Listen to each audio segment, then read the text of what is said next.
Assalamualaikum warahmatullahi wabarakatuh.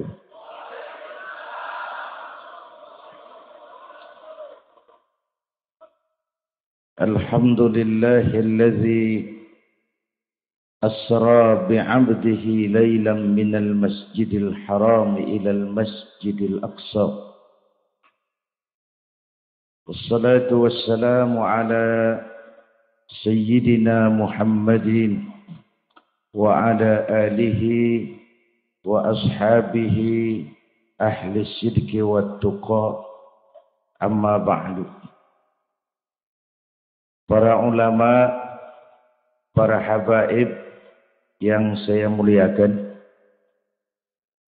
wabil khusus Fadilatul Mukarram Sahibul Bait Kiai Haji Uji Turtusi, yang terhormat Bapak Wali Kota Tangerang, Bapak Haji Wahidin Halim, hadirin hadirat ma'asyiral muslimin yang saya cintai.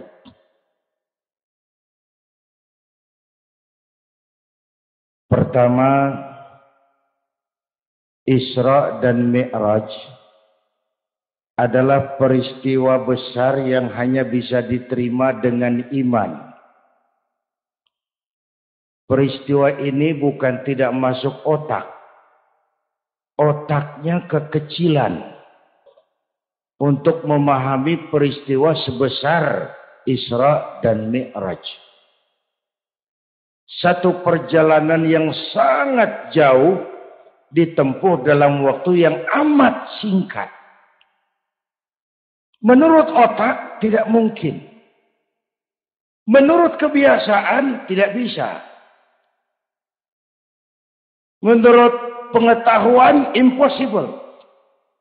Menurut iman apa yang tidak bisa kalau Allah yang mau. Itulah sebabnya peristiwa yang dahsyat ini menurunkan perintah sholat sebagai sandaran vertikal bahwa kita memang perlu Allah. Kita memang perlu Allah. Itu sebabnya tempo hari lewat TV saya katakan hidup yang paling tenang itu hidup model tukang parkir. Baik, tingali dah. Oh, pakai tingali. Tukang parkir di pasar, coba lihat. Biar mobil banyak, mereknya bagus-bagus, nggak pernah sombong. Belum selesai, dengerin dulu, belum selesai. Nanti mobil pergi satu demi satu, habis sama sekali. Dia nggak sedih. Mobil banyak nggak sombong, mobil habis nggak sedih. Kunaon? Apa kunaon itu? Lah, sapoho dah iya. Kenapa bisa begitu? Ini nyengir tapi mikir. Ada muatan ini. Tukang parkir tidak merasa memiliki, tapi merasa dititipi. Siapapun yang merasa memiliki, mesti takut kehilangan.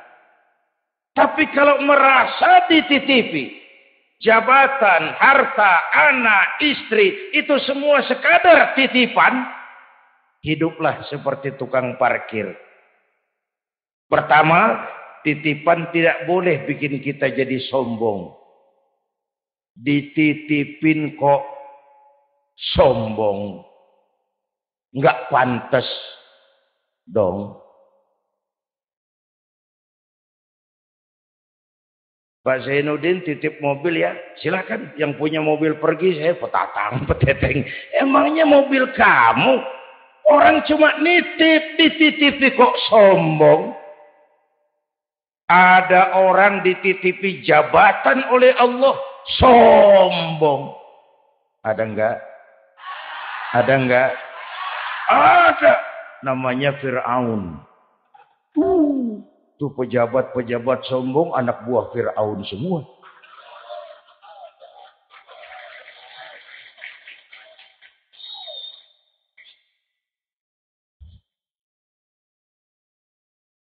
Ada orang dititipi harta oleh Allah. Jadi orang kaya sombong. Mentang-mentang kaya sama tetangga. Nggak mau kenal. Mentang-mentang kaya orang lain kecil semua. Mentang-mentang kaya jalan nggak nginjak tanah. Kuntilanak. Dititipin kok sombong. Nggak pantas dong. Satu. Yang kedua, titipan harus dijaga baik-baik.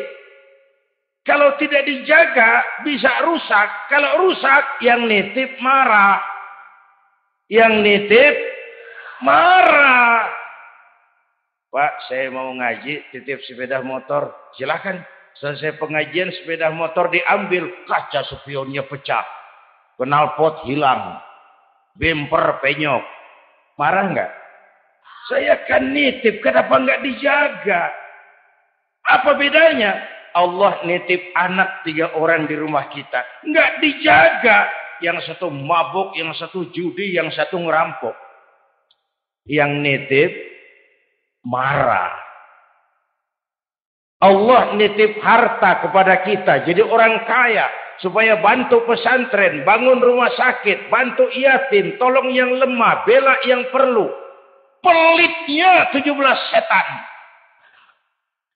Yang nitip marah. Sudah nggak pakai dong. Sekarang yang makro. Allah titip Indonesia. Hai rakyat, ini Indonesia. Aku titip, kata Allah. Ini titipan mahal karena ditebus dengan keringat, air mata, darah, dan nyawa. Aku titip Indonesia. Ini negara besar. Buminya subur. Di bawah perut buminya ada gas, minyak, batu bara. Kekayaan negeri ini dikuasai oleh negara. Tapi harus digunakan bagi sebesar-besar kemakmuran rakyat. Itu amanat. Disalahgunakan, dikorupsi. Yang nitip. Ini kan musim din-din ini lagi nggak enak bulan-bulan ini nih. Nazarudin, Syarifudin, yang ceramah Zainuddin lagi ini.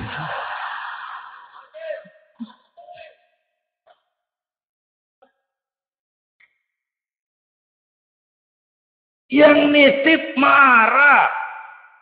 Kalau yang nitip marah, dia suruh makhluknya yang lain negur kita. Makhluknya yang lain diperintah negur kita. Siapa? Merapi. Batuk. Bromo muntah. Semeru demam. Anak Krakatau menggigil. Angin puting beliung, banjir di mana-mana, gempa, longsor, hujan es. Kebayuran hujan es. Tetangga saya udah nyiapin sirup. Mau hujan es. Innalillahi wa inna ilaihi rajiun. Angin teh makhluk, Mang. Air makhluk. Gunung makhluk. Tidak mungkin makhluk bergerak sendiri. Eta teh Merapi teh demo, Mang, demo. Kalau kita rakyat kecil demo, Satpol PP turun. Kalau Merapi demo, siapa yang mau ngademin? Mbah Marijan. Selesai. Mbah Marijan udah kumpul sama Mbah Surip. Di alam barzah. Sudah rapat saya dengar. Kata Mbah Surip, tenang saja Mbah Marijan, tak gendong. Aman.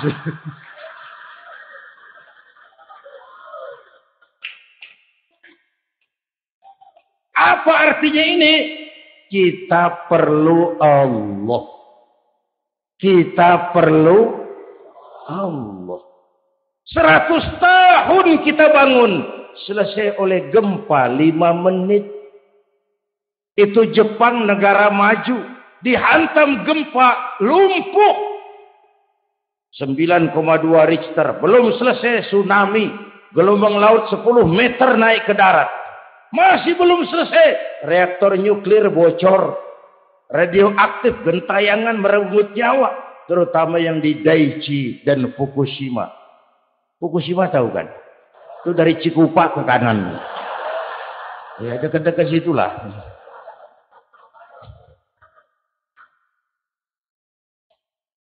Kita perlu Allah. Paingan. Apa paingan? Pantesan lah. Pantesan. Orang yang paling bersih hatinya Rasulullah.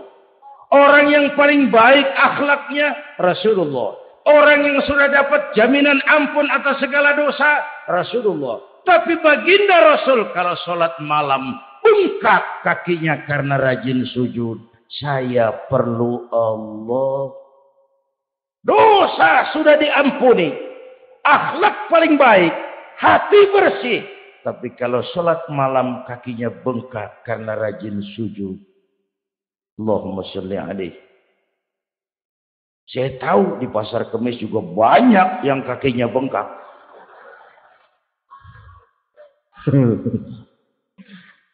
Kita perlu Allah. Itulah sebabnya dengan Isra Mi'raj turun perintah sholat agar kita punya senderan. Saya senderan ke tiang. Tiangnya roboh. Saya jatuh. Saya senderan ke tembok. Temboknya ambruk. Saya jatuh. Saya senderan sama orang kaya. Dia jatuh miskin. Saya selesai. Saya senderan sama jenderal. Dia pensiun. Saya selesai. Tapi kalau saya senderan kepada Allah. Allah tidak akan pernah miskin. Tidak akan pernah berkurang kekuasaannya. Tidak akan pernah lumpuh. Dan seterusnya. Karena itu memperingati Isra Mi'raj, ayo dengan semangat memantapkan keimanan. Ini zaman entertain. Orang pada pinter bikin bungkusan. Hati-hati sekarang banyak minyak babi cap onta. Sekarang ini kiai sama dukun tipis bedanya. Tuh, kalau muncul di TV kadang-kadang kita bingung kiai apa dukun sih.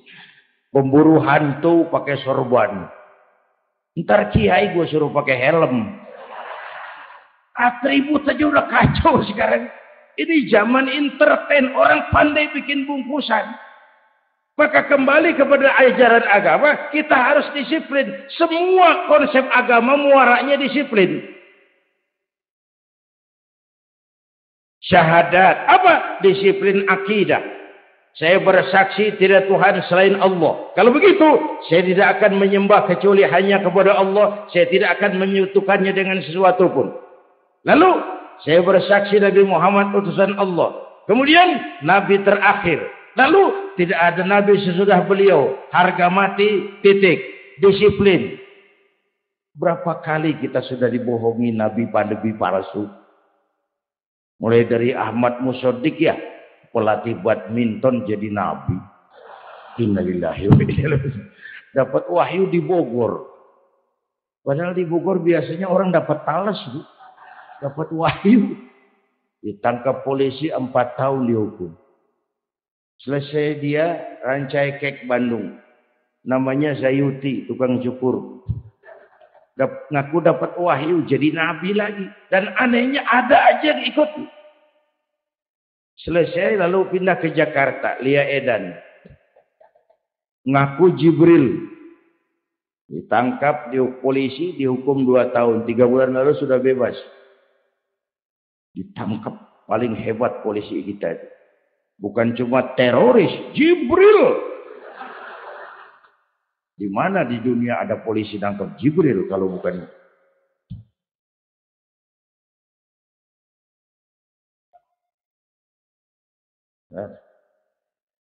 Terakhir yang aneh lagi menurut catatan Bakor Pakemnya Kementerian Agama RI, antara Cirebon Losari, batas Jawa Tengah Jawa Barat itu muncul agama baru namanya agama Jasun.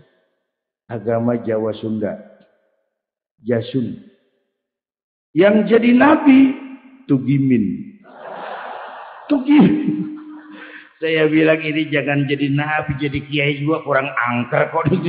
Al-Mukarram Bapak Kiai Tugimin. Enggak ngangkat itu. Yang gak enak selawatnya. Kalau kita kan nikmat tadi. Ya Habibi ya Muhammad. Asyik rasanya. Coba ganti sama yang tadi. Enggak serem, Pak. Ya Habibi ya Tugimin. Enggak enak tuh. Enggak enak. Saudara-saudara, di Isra Mi'raj ada potret.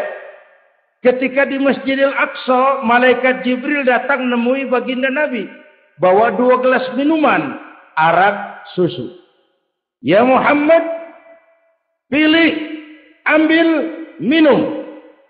Mantap, tidak ragu-ragu. Nabi mengambil gelas yang isinya air susu. Dengan bismillah beliau minum. Selesai minum, kata malaikat Jibril, Saddaqta ya Muhammad, laqad asabtal haq. Kau benar Muhammad, pilihanmu tepat. Emangnya kenapa Jibril? Kalau arak yang kamu pilih, kamu ambil, kamu minum, habis umatmu jadi pemabuk semua. Ini potret, Pak. Itu yang tiap hari kita hadapi, yaitu arak, susu, benar, salah, hak, batil, ma'ruf, munkar, halal, haram. Hati-hati. Jangan salah pilih. Karena ini zaman entertain. Banyak minyak babi cap onta.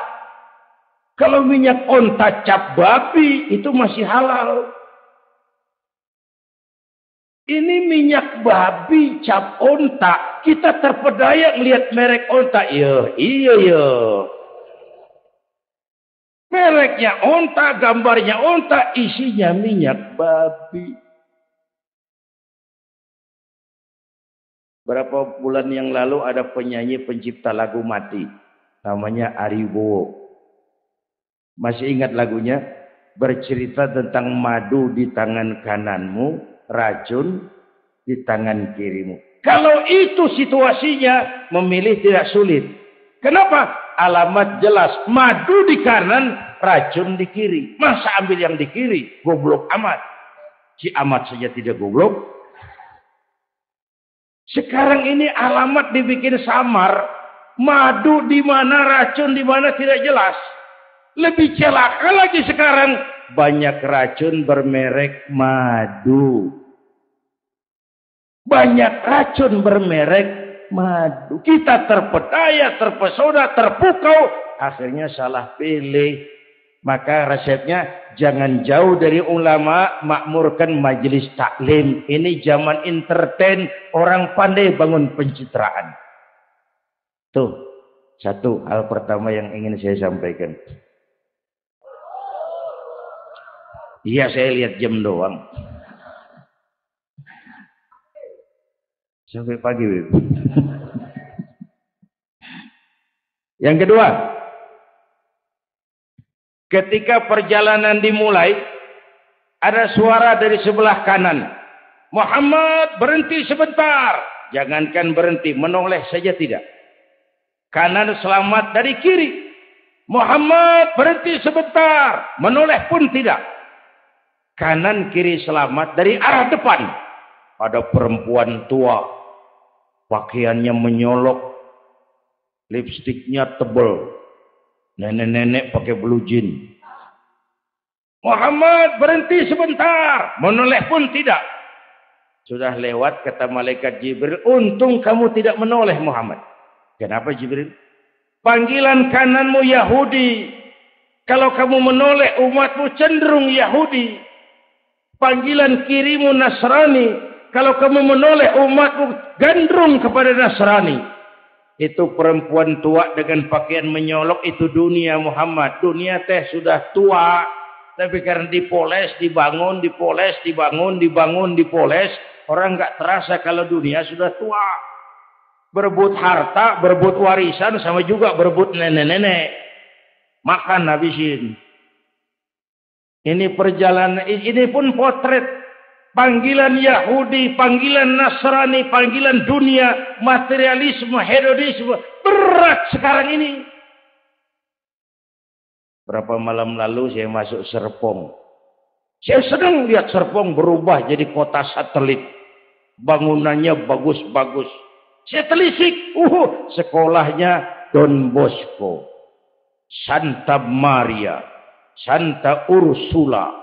Gerejanya, mbahnya gereja dibangun di pojok. Serpong. Awas panggilan Nasrani. Saya masuk Bekasi, Sukmajaya. Sekolahnya Yayasan Penabur. Mulai dari TK sampai perguruan tinggi. Gerejanya besar. Awas panggilan Nasrani. Bahkan di Karawang mereka sudah bangun kuburan mahal. San Diego. Ada teman saya pengusaha bikin pesen kuburan 200 meteran itu 5 miliar. Karena tanahnya berbukit, bergunung, indah dan malaikatnya rada baik. 5 miliar.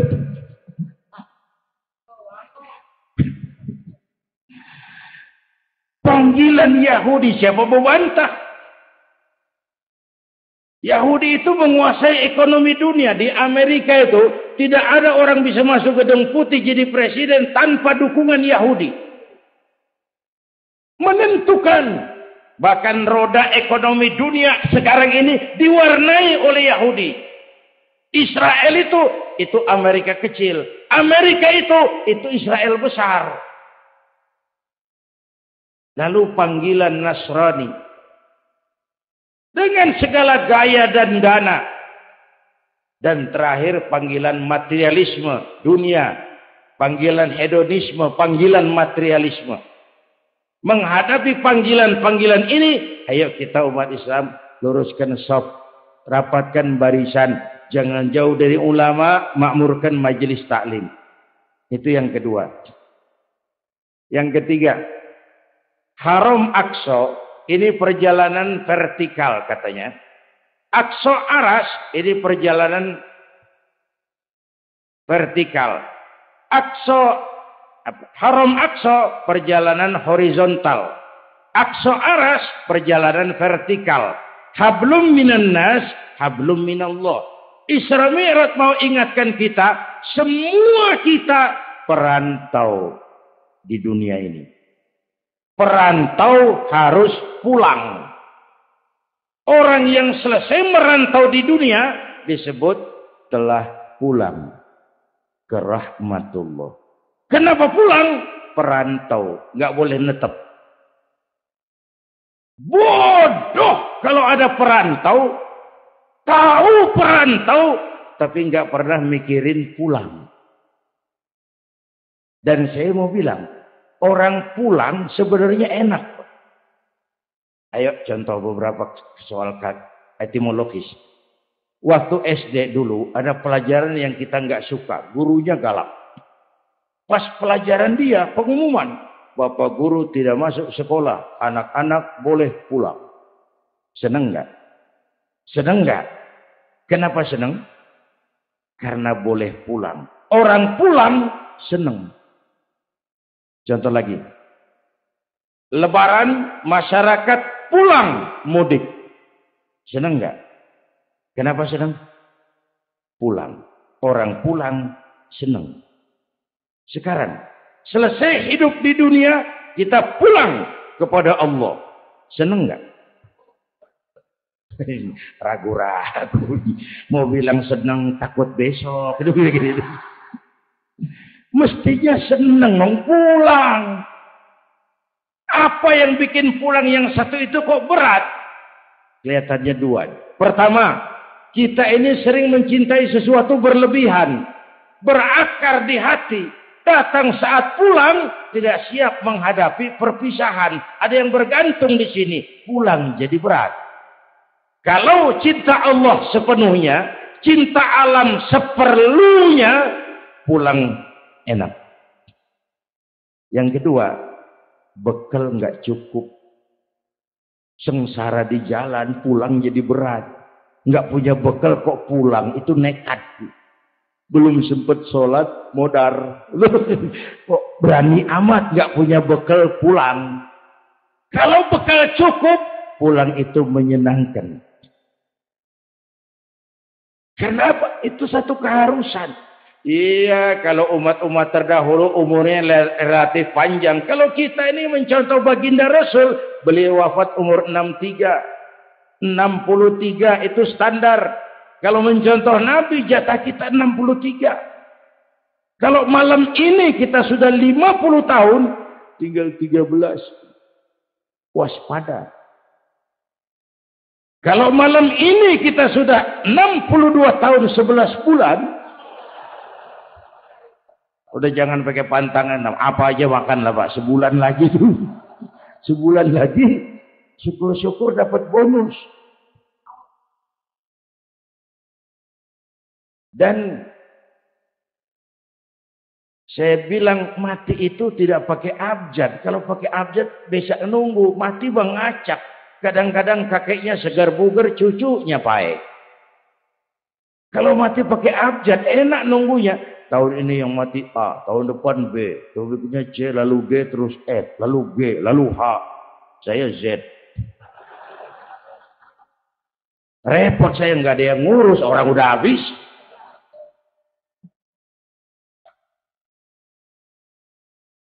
Bapak Ibu hadirin, malah aneh. Jam 6 pagi sopirnya mati. Jam 10 siang, 4 jam kemudian Mbah Suripnya yang mati. Sebelum mati dia pesan sama teman saya W.S. Rendra, Mas, saya kalau mati tolong dikubur di bengkel teater Depok. Monggo, dikubur sama Rendra. Belum seminggu Rendranya ngikut. Mati. 1 bulan sebelum Rendra, lebih dahsyat lagi. Michael Jackson mati. The King of Pop, Raja Pop dunia mati. Apalagi penyanyi keroncong. Lebih mati lagi. Ada hidup sesudah mati, ada akhirat sesudah dunia. Semua kita perantau dan perantau harus pulang. Bapak Ibu hadirin yang saya hormati, oleh karena itu, dengan semangat itu, ayo kita tingkatkan ibadah kepada Allah Subhanahu. Penutup, Isra Mi'raj itu filter. Setelah terjadi peristiwa itu kelihatan. Yang beriman makin mantap. Ini golongan Abu Bakar Siddiq. Yang kafir makin kurang ajar. Ini golongan Abu Jahal, Abu Lahab, Abu Sufyan, dan abu-abu lain kumpul di situ. Yang ragu-ragu kafir lagi. Ini kristalisasi. Maka dengan memperingati Isra Mi'raj ditambah dengan semangat sholat berjamaah, ayo kita jaga kesatuan, persatuan, kerukunan, dan kekompakan. Bapak Ibu hadirin yang saya hormati, saya bersyukur walaupun belum pernah hadir, tapi saya tahu tiap minggu pagi pengajian Kiai Uci ini dibanjiri oleh jamaah. Alhamdulillah. Kita doakan beliau diberikan kekuatan dan pengajian jalan terus sampai kira-kira kiamat kurang seminggu. Jangan sampai kiamat lah, ngeri. Saudara-saudara, itu yang kita perlukan sekarang.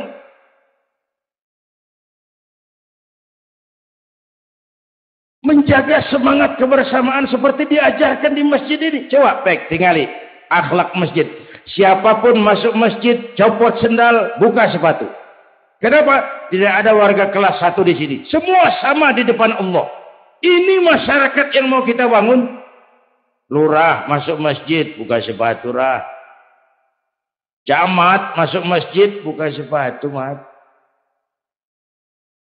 Wali kota masuk masjid, buka sepatu. Ini Pak yang ngomong dia. Sembarangan tak.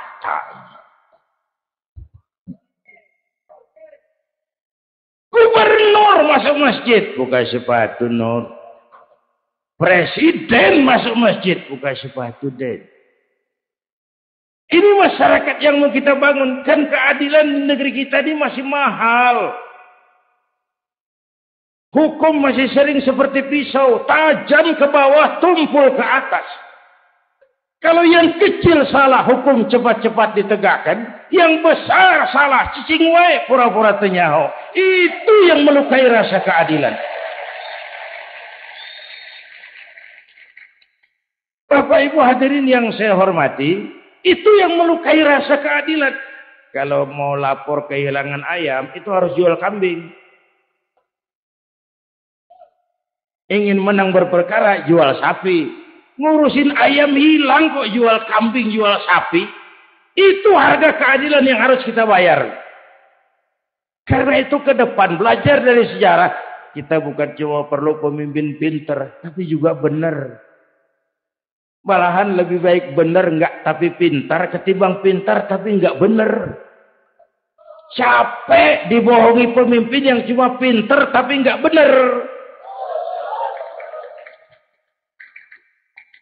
Disuruh ngurus beras, malah nimbun beras. Disuruh ngurus laut, jadi bajak laut. Disuruh ngurus hutan, rame-rame jadi orang hutan.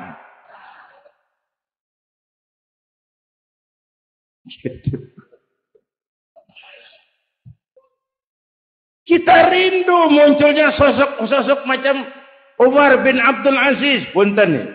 Itu Umar bin Abdul Aziz waktu terpilih jadi khalifah, yang pertama diucapkan inna lillahi wa inna ilaihi raji'un. Terpilih jadi presiden bukan alhamdulillah, inna lillah. Pagi dilantik, malam pesta. Pesta apa? Dangdut? Enggak. Pesta air mata. Di mana? Di mihrab dalam masjid. Sujud sambil berlinang air mata.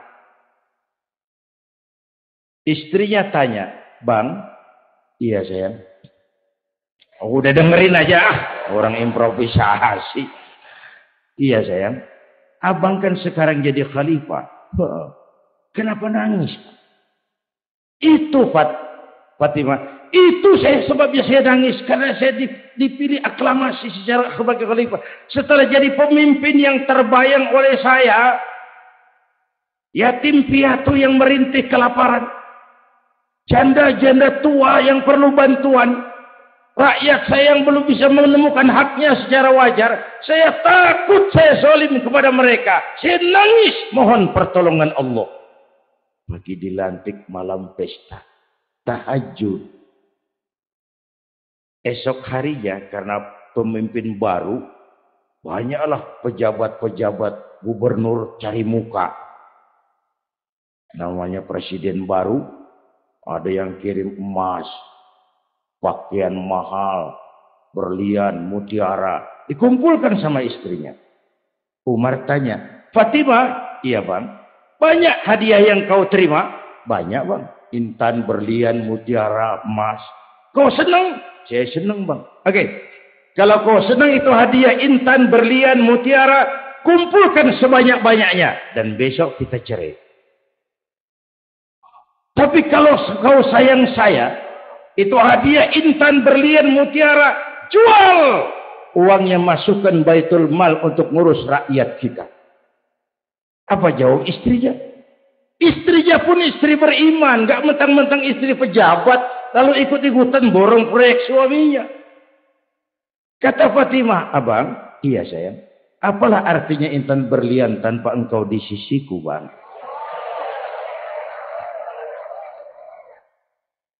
"Jual sajalah, jual untuk ngurus kepentingan rakyat. Yang nyata-nyata hadiah pribadi dijual ngurusi rakyat. Jangan yang sudah nyata-nyata milik rakyat masih disunatan."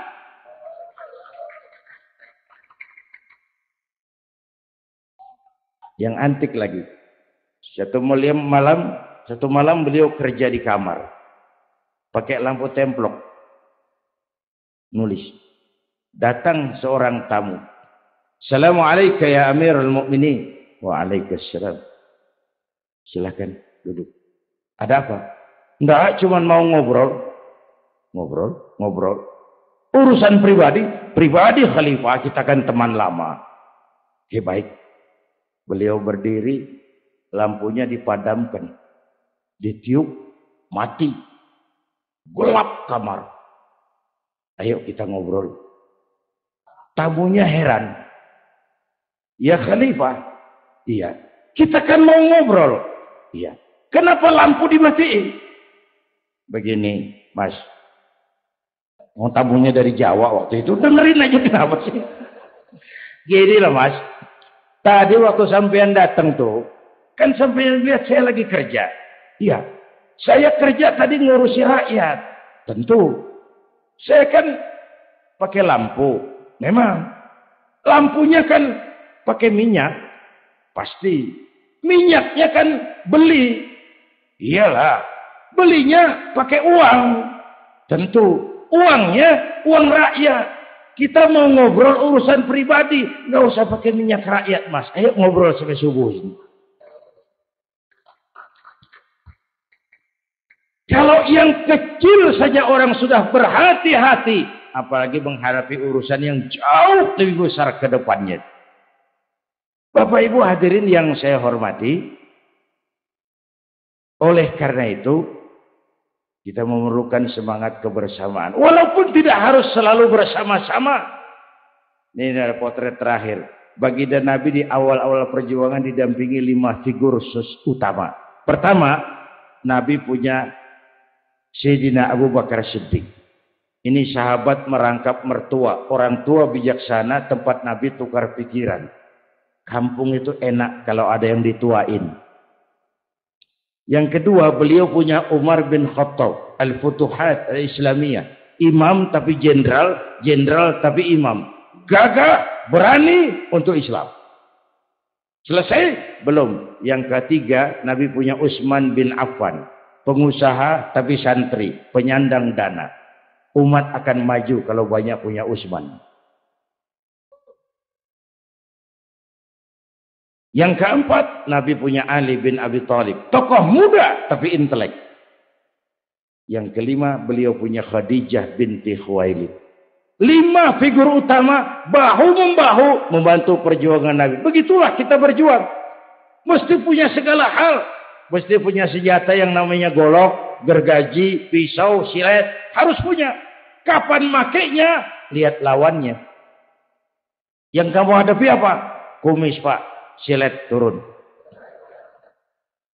Yang kamu hadapi apa? Akar kayu nangka Pak. Kampak maju. Ini kita sering emosi nggak para rugu. Yang dihadapin kumis, kampak yang maju. Urusan nggak selesai bibir bongkar. Anak-anak muda nggak cukup dibakar emosinya. Berani harus, nekat jangan. Berkorban siap. Konyol nanti dulu. Mati syahid, ayo. Mati sangit, jangan. Berani sama nekat tipis loh bedanya. Berani harus, nekat jangan. Berkorban siap, konyol nanti dulu. Bapak Ibu hadirin yang saya hormati, dengan semangat kebersamaan, saya yakin kita bisa berbuat lebih banyak. Inilah barangkali sekelumit ikut tasyakur saya. Mudah-mudahan ada manfaatnya buat kita semua.